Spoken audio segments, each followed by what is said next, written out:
Hello दोस्तों, आज मैं आपको स्ट्रेट प्लाजो पैंट की कटिंग और स्टिचिंग करना बताऊंगी, जिसे मैंने फ्रंट बेल्ट और बैक इलास्टिक के साथ बनाकर रेडी किया है। तो इसे बनाने के लिए मैंने 2.25 मीटर कॉटन का फैब्रिक यूज़ किया है, जो कि सूट सेट के साथ ही आया था। तो सबसे पहले हम प्लाजो के फ्रंट पार्ट की कटिंग करेंगे। उसके लिए देखिए, मैंने कपड़े को इस तरह से पहले एक फोल्ड में फोल्ड कर लिया है। फैब्रिक हमारा ज़्यादा वेस्ट ना हो, इसके लिए देखिए मैंने इस तरह से इसे 16 इंच पर फोल्ड किया है, यानी हिप मेज़रमेंट का चौथा हिस्सा उसमें 6 इंच ऐड करके मैंने फोल्ड किया है। अब सबसे पहले मैं एक स्ट्रेट लाइन ड्रॉ कर लूँगी कपड़े को सीधा करने के लिए।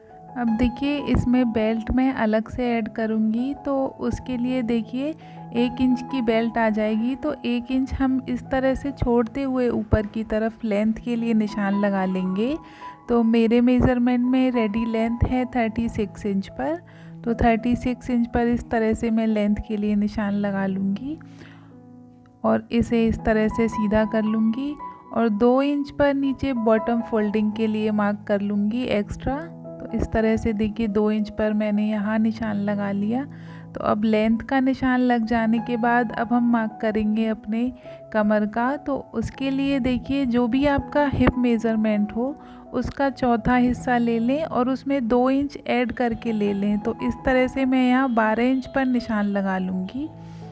और अब हम निशान लगाएंगे आसन के लिए। तो आसन के लिए देखिए, जो भी आपका कमर का साइज़ हो उसका चौथा हिस्सा ले लें और उसमें भी 2 इंच ऐड करके ले लें। तो इस तरह से 11 इंच पर मैं यहाँ आसन के लिए निशान लगा लूँगी। इस तरह से देखिए एक स्ट्रेट लाइन से इन दोनों निशानों को ज्वाइन कर लूँगी। अब आसन का निशान लग जाने के बाद अब हम यहाँ क्रॉच की गोलाई के लिए निशान लगा लेंगे 2.5 इंच पर। अगर आप हैवी साइज़ के लिए बना रहे हो तो ये 3 इंच पर भी कर सकते हो। अब देखिए, क्रॉच के निशान से इस तरह मिलाते हुए एक स्ट्रेट लाइन ड्रॉ कर लूँगी। अब इस लाइन का देखिए हम मिडिल पार्ट निकाल लेंगे। तो मैं इस तरह से यहाँ बिल्कुल बीचों बीच में, यानी 7.5 इंच पर यहाँ एक मार्क कर लूँगी। अब यही मार्क 7.5 इंच पर मैं ऊपर की तरफ कर लूँगी, क्योंकि फ्रंट में हम यहाँ इस तरह से प्लेट्स डालेंगे। तो इस मार्क पर इंची टेप को रखते हुए लंबाई में यहाँ 5 इंच पर निशान लगा लूँगी, यानी 5 इंच लंबी हम यहाँ प्लेट्स डालेंगे और दोनों ही साइड से हाफ इंच पर इस तरह से मार्क कर लेंगे। अब इसके बाद मैं निशान लगाऊंगी बॉटम राउंड के लिए। तो यहाँ भी देखिए, पहले हमें सेंटर मार्किंग कर लेनी है। अब जो भी आपका बॉटम राउंड हो उसका हाफ दोनों ही साइड कर लें। तो इस तरह से देखिए 4 इंच पर मैं सेंटर मार्किंग से इस तरफ निशान लगा लूँगी और 4 इंच पर ही इस तरफ लगा लूँगी, यानी हमारा बॉटम राउंड हो जाएगा 8 इंच पर। तो इस तरह से देखिए यहाँ मार्किंग हो जाने के बाद अब हम यहाँ क्रॉच की शेप दे देंगे। देखिए इस तरह से मैं एक गोलाई में शेप दे दूँगी। अब एक लेग शेपर की हेल्प से देखिए इन दोनों निशानों को मैं आपस में इस तरह से ज्वाइन कर लूँगी। सेम इसी तरह से देखिए दूसरी साइड पर कर लूँगी। तो देखिए इस तरह से हमारे फ्रंट पैनल की मार्किंग हो चुकी है। अब मैं इसी मार्किंग पर इसकी कटिंग कर लूँगी। अब एक कट ऊपर की तरफ लगा लूँगी यहाँ प्लेट्स के लिए। अब इसके बाद मैं मार्किंग करूँगी बैक पार्ट के लिए। तो इसके लिए भी सेम कपड़े को फोल्ड करके फ्रंट पैनल को अच्छे से सेट करके इसके ऊपर रख लिया है। अब देखिए क्रॉच की साइड से हमें 2.5 इंच पर आगे की तरफ निशान को बढ़ा लेना है इस तरह से, और एक स्ट्रेट लाइन ड्रॉ कर लेनी है। और जो फ्रंट पैनल की मार्किंग पर निशान था 2.5 इंच का, उसके निशान को इस तरह स्केल से सीधा कर लेंगे और बेल्ट की साइड से ऊपर की तरफ 1.5 इंच पर मैं एक्स्ट्रा मार्क कर लूँगी। देखिए इस तरह से।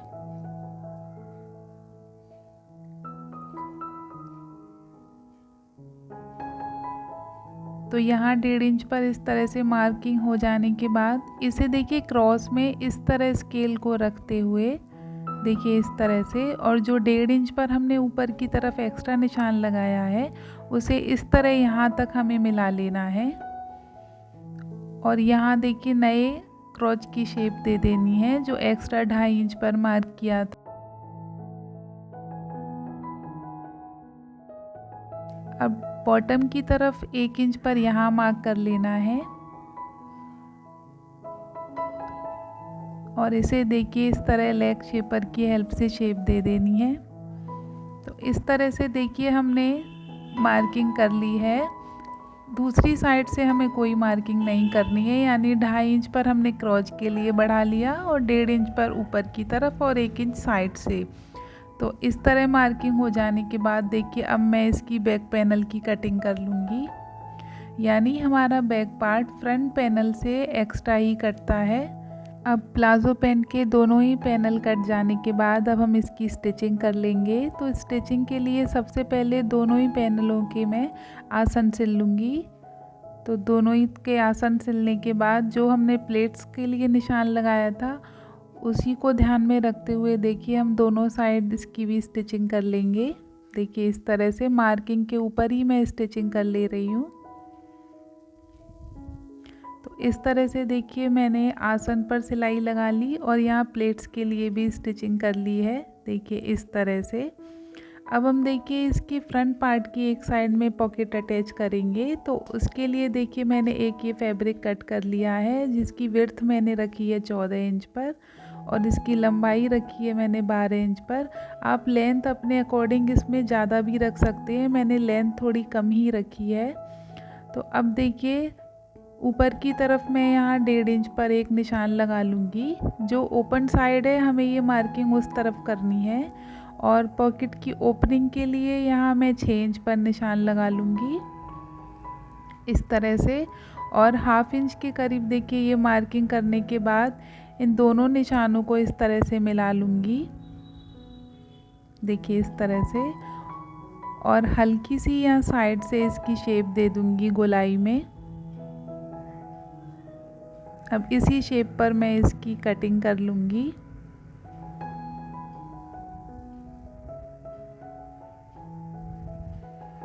आप चाहें तो इसमें पॉकेट अटैच करें, बाकी आपकी मर्ज़ी है। तो देखिए प्लाज़ो पैंट की मैंने सीधी साइड अपनी तरफ रखी है और पॉकेट की सीधी साइड भी, यानी दोनों की सीधी साइड आपस में मिलाते हुए रखी हैं। और अब जो मार्किंग है उसी मार्किंग पर हमें यहाँ इस तरह से इसकी स्टिचिंग कर लेनी है। मैंने दोनों ही पार्ट को बिल्कुल बराबर में ही रखा है, तो मैंने यहाँ इसी मार्किंग पर सिलाई लगा ली है। अब जो दोनों के कॉर्नर हैं उन पर मैं एक एक कट लगा लूँगी इस तरह से। तो ये कट लग जाने के बाद देखिए अब कपड़े को इस तरह से फोल्ड कर लेना है और पॉकेट को उठाते हुए हमें यहाँ एक सिलाई लगा लेनी है। देखिए इस तरह से पॉकेट के हिस्से को अलग रखते हुए हमें यहाँ सिलाई लगा लेनी है। देखिए इस तरह से सिलाई लग जाने के बाद अब यहाँ भी मैं छोटे छोटे कट कर लगा लूँगी, जिससे जब हम इसे सीधा करें तो इसमें कोई सलवट ना बने। इस तरह से देखिए मैं यहाँ कट लगा लूँगी। अब कट लगाने के बाद देखिए इस तरह से पॉकेट को सीधा कर लेना है। तो सीधा करने के बाद देखिए ये इस तरह से इसकी शेप आ जाएगी। तो पॉकेट हमारी अटैच हो चुकी है। अब इसमें हम यहाँ बेल्ट अटैच करेंगे। तो उसके लिए मैंने एक फैब्रिक कट कर लिया है जिसकी चौड़ाई मैंने रखी है 4 इंच पर। लेंथ आप अपने मेज़रमेंट के अकॉर्डिंग रख लें। तो देखिए अब हम इसमें बेल्ट अटैच करेंगे। तो सबसे पहले मैं फ्रंट पैनल में ही बेल्ट अटैच करूँगी। तो इसके लिए देखिए मैंने प्लाज़ो को सीधी साइड ऊपर की तरफ रखी है और बेल्ट की उल्टी साइड ऊपर की तरफ रखी है, यानी दोनों की सीधी साइड आपस में मिलाते हुए हमें इस बेल्ट को अटैच कर लेना है। साथ में देखिए पॉकेट को भी स्टिच कर लेना है। तो इस तरह से देखिए मैंने यहाँ सिलाई लगा ली है, हमारी पॉकेट भी ऊपर की तरफ जॉइंट हो चुकी है। अब देखिए इसकी फिनिशिंग के लिए मैंने एक हार्ड बुकरम का पीस कट कर लिया है, जो कि मैंने देखिए चौड़ाई में 1 इंच रखा है इस तरह से। तो इसको देखिए अंदर की तरफ फोल्ड करते हुए हमें यहाँ बेल्ट को फोल्ड कर लेना है, इससे फिनिशिंग काफ़ी अच्छी आती है। तो इस तरह देखिए मैं बुकरम के पीस को अंदर की तरफ दबाते हुए बेल्ट को फोल्ड कर लूँगी। तो इसको देखिए मैंने उल्टी साइड फोल्ड किया है, आप वीडियो में देख सकते हैं। तो इस तरह से देखिए हमारे फ्रंट पैनल में बेल्ट अटैच हो चुकी है। अब उसके बाद देखिए हम बैक पैनल को ले लेंगे, तो उसके लिए भी सेम पहले हम बेल्ट को अटैच कर लेंगे, यानी पहले एक सिलाई लगा लेंगे। तो मैंने यहाँ इस तरह से एक सिलाई लगा ली है। अभी हमें दूसरी साइड से फोल्ड नहीं करना है। उससे पहले देखिए मैंने बैक पैनल के ऊपर फ्रंट पैनल को इस तरह से रख लिया है। जो इसकी साइड्स हैं पहले हमें उस पर सिलाई लगा लेनी है। उससे पहले ऊपर की तरफ देखिए 2 इंच छोड़ लेना है, तो यानी सिलाई हमें इस मार्किंग तक ही रखनी है। तो दोनों ही साइड्स को मैं पहले सिल लूँगी। देखिए इस तरह से दोनों साइड्स पर सिलाई लगा लेनी है। देखिए यहाँ इस मार्किंग तक ही सिलाई लगाऊंगी। उसके बाद देखिए जहाँ पॉकेट की तरफ सिलाई लगाएं उस तरफ ध्यान रखें। देखिए जो एक्स्ट्रा फैब्रिक 1/2 इंच पर निकलेगा हमें उसी तक सिलाई लगानी है। अब ध्यान रखें कि पॉकेट का हिस्सा इसमें सिलना नहीं चाहिए। देखिए इस तरह से सिलाई लगा लेनी है, जो एक्स्ट्रा फैब्रिक निकला हुआ है उसी की साइड से। इस तरह यहाँ भी देखिए हमें ऊपर की तरफ छोड़ देना है। तो दोनों ही साइड इस तरह से स्टिच हो चुकी हैं। अब हम इसमें इलास्टिक अटैच करेंगे। तो उसके लिए जो भी आपका कमर का साइज़ है उसका हाफ ले लीजिए और उसमें 4 इंच कम करके ले लें। तो मैं इस तरह से यहाँ इलास्टिक कट कर ले रही हूँ। अब देखिए हमें इलास्टिक किस तरह से लगानी है।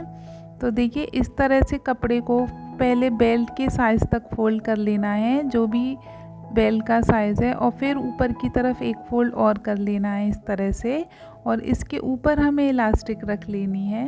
तो इसी की साइड में हमें स्टिच कर लेना है। देखिए इस तरह से एक फ़ोल्ड किया, फिर अब ओवरलैप करते हुए इसके ऊपर एक फ़ोल्ड कर लिया। बस फ़ोल्ड करते समय आप ध्यान रखें कि ये फ़ोल्डिंग हमारे बेल्ट के पार्ट से मिलनी चाहिए। तो इस तरह से देखिए मैं यहाँ इसे स्टिच कर लूँगी।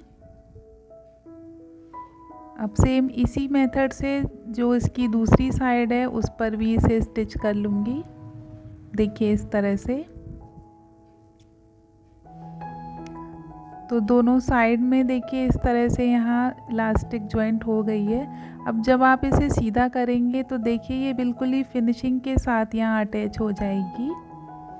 अब इसको अंदर की तरफ दबाते हुए बेल्ट को हमें इस तरह से कंप्लीट कर लेना है। देखिए इस तरह से इलास्टिक को अंदर की तरफ एडजस्ट करते हुए बेल्ट के ऊपर सिलाई लगा लेनी है। देखिए इस तरह से। अब इलास्टिक के ऊपर इस तरह खींचते हुए हमें यहाँ स्टिच कर लेनी है। तो देखिए हमारी इलास्टिक इसमें जॉइंट हो चुकी है। अब इसके बाद हम बॉटम की फोल्डिंग कर लेंगे और जितना भी खुला हुआ हिस्सा है उसको भी इस तरह से सिलाई लगा लेंगे।